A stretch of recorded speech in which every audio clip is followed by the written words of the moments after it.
जय हिंद साथियों। ओमिक्रॉन जो कि हमारे देश में दस्तक दे चुका है, लगभग आज के डेट में 150 केसेस हमारे देश में आ चुके हैं। मैं बताना चाहूँगा कि इससे ज़्यादा पैनिक होने की ज़रूरत नहीं है। सोशल मीडिया से अपील करना चाहूँगा कि लोगों को पैनिक ना किया जाए, क्योंकि आप लोगों को पैनिक करते हैं और इसके वजह से लोगों में अफरा तफरी मचती है और डर से, दहशत से लोग हॉस्पिटल की ओर जाते हैं और डॉक्टर्स लंबा फीस और लंबा पैसा उनसे लेते हैं। तो मैं बताना चाहूँगा, मैंने कई मरीजों को देखे हैं कोविड के केसेस में। ऐसे मरीज को मैंने देखा जो 90 ईयर के थे, 80 ईयर के थे और उनको कोरोना वायरस हुआ, पॉजिटिव पाए गए और घर पे रहे सही तरीके से खाना पीना, उठना बैठना आराम से एक कमरे में रह करके करते रहे और वो ठीक है। ऐसे भी केसेस मैंने बहुत सारे दिए जो हॉस्पिटल में गए और वो वापस जिंदा नहीं आए। तो मैं बताना चाहूँगा सबसे बड़ी कि आप अपना इलाज खुद कर सकते हैं।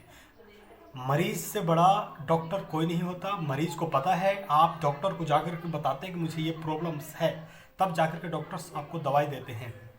डॉक्टर में इतनी ताकत नहीं है कि आपके पेट में क्या हो रहा है आपको देख के पता लगा ले।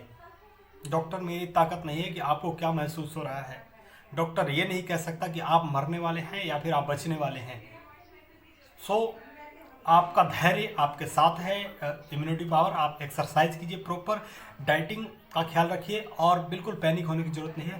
नमस्कार। कोरोना के नए वेरिएंट ओमिक्रॉन के खतरे को लेकर केंद्र सरकार की नई गाइडलाइंस आज से लागू हो गई हैं। सरकार पूरी कोशिश कर रही है कि ये वेरिएंट भारत तक ना पहुंचे।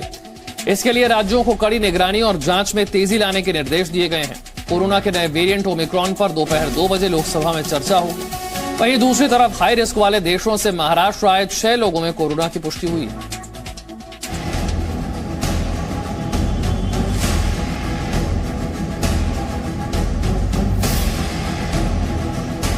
ओमिक्रॉन वेरिएंट अभी दुनिया के 14 कंट्री में पाया गया है और यहाँ उसका अभ्यास हो रहा है। इंडिया में अभी उसका कोई केस रिपोर्ट नहीं हुआ है। भगवान करे कि ओमिक्रॉन वायरस इंडिया में ना आए, और लेकिन अगर वो आता है तो एक जिम्मेदार सरकार होने के नाते हमारा फर्ज है कि हम अपनी सारी तैयारियां पूरी कर लें।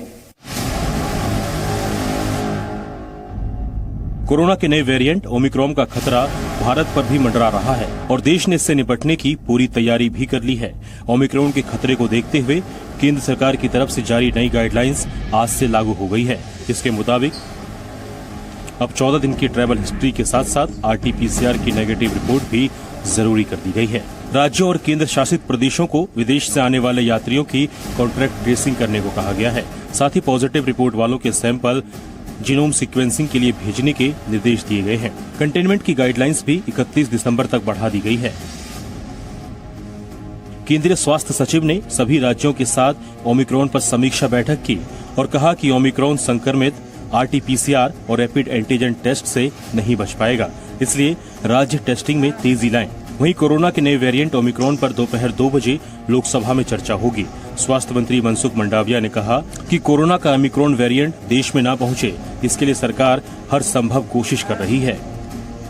दुनिया में जिस तरह से इस वायरस के संदर्भ में हमें सूचना मिली है, उसको देखते हुए एक एडवाइजरी भी डिक्लेयर की गई है। पोर्ट पर हमने भी देखरेख रखना शुरू कर दिया है। कोई भी ऐसे संदिग्ध केस है तो उसको तुरंत ही चेक करके उसको जीनोमिक सीक्वेंसेस भी करा रहे हैं। महाराष्ट्र में दक्षिण अफ्रीका या हाई रिस्क वाले देशों से आए लोगों में 6 लोगों में कोरोना की पुष्टि हुई है। पिंपरी चिंदवड में 2, मुंबई महानगर पालिका में 1, कल्याण के डोंबिवली में 1, मीरा रोड भायंदर में 1 और पुणे महानगर पालिका में 1 व्यक्ति कोरोना संक्रमित मिला है। दक्षिण अफ्रीका से पिछले 2 हफ्ते में महाराष्ट्र आए लोगों की जानकारी जुटाई जा रही है। नए वेरिएंट ओमिक्रॉन के खतरे के बाद देश में कोरोना की तीसरी लहर की चिंता भी बढ़ने लगी है। IIT के प्रोफेसर मणिंद्र अग्रवाल ने ओमिक्रॉन के कारण भारत में कोरोना की तीसरी लहर की आशंका जताई है। बस ये कहना है कि हमें सावधानी बरतने की आवश्यकता है। अभी बहुत ज्यादा घबराने की आवश्यकता नहीं है। वैक्सीन अगर नहीं लगवाई है तो अवश्य लगवाएं, क्योंकि वैक्सीन से सबसे बड़ा फायदा ये होता है कि इन्फेक्शन यदि हो भी गया तो बहुत ज्यादा नहीं होता है। WHO के मुताबिक कोरोना का नया वेरिएंट ओमिक्रॉन दुनिया के 12 से ज्यादा देशों में पांव जमा चुका है। ये वायरस भारत में ना पहुंचे, इसके लिए केंद्र और राज्य सरकार मिलकर साथ काम कर रहे हैं। कई राज्यों में ओमिक्रॉन वेरिएंट को लेकर अलग अलग दिशा निर्देश जारी किए गए हैं। Bureau report, C media.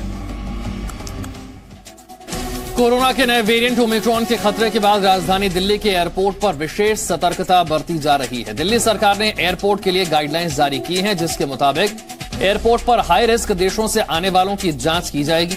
जांच रिपोर्ट नेगेटिव आने पर भी 7 दिन तक क्वारंटीन रहना होगा। उसके बाद 8वें दिन दोबारा टेस्ट कराना होगा। जांच रिपोर्ट पॉजिटिव आने पर सैंपल जीनोम सीक्वेंसिंग के लिए भेजा जाएगा। जांच में आने वाला खर्च यात्री को खुद करना होगा। गैर हाई रिस्क वाले देशों से आने वाले लोगों की रैंडम टेस्टिंग होगी। 5 साल से कम उम्र के बच्चों को टेस्टिंग में छूट मिलेगी।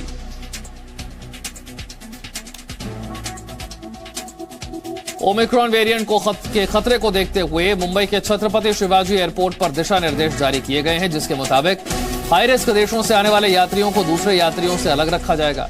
यात्रियों की जांच के लिए 48 काउंटरों पर RT-PCR की सुविधा होगी। विदेश से आने वाले यात्रियों की जांच के लिए 3 लैब बनाई गई है। इसके अलावा एयरपोर्ट पर जांच के लिए 30 रैपिड PCR मशीनें होंगी। यात्रियों को QR कोड से जांच के लिए ऑनलाइन बुकिंग वो कर सकते हैं। जांच रिपोर्ट के इंतजार करने वाले लोगों के बैठने के लिए अलग से इंतजाम किया जाएगा।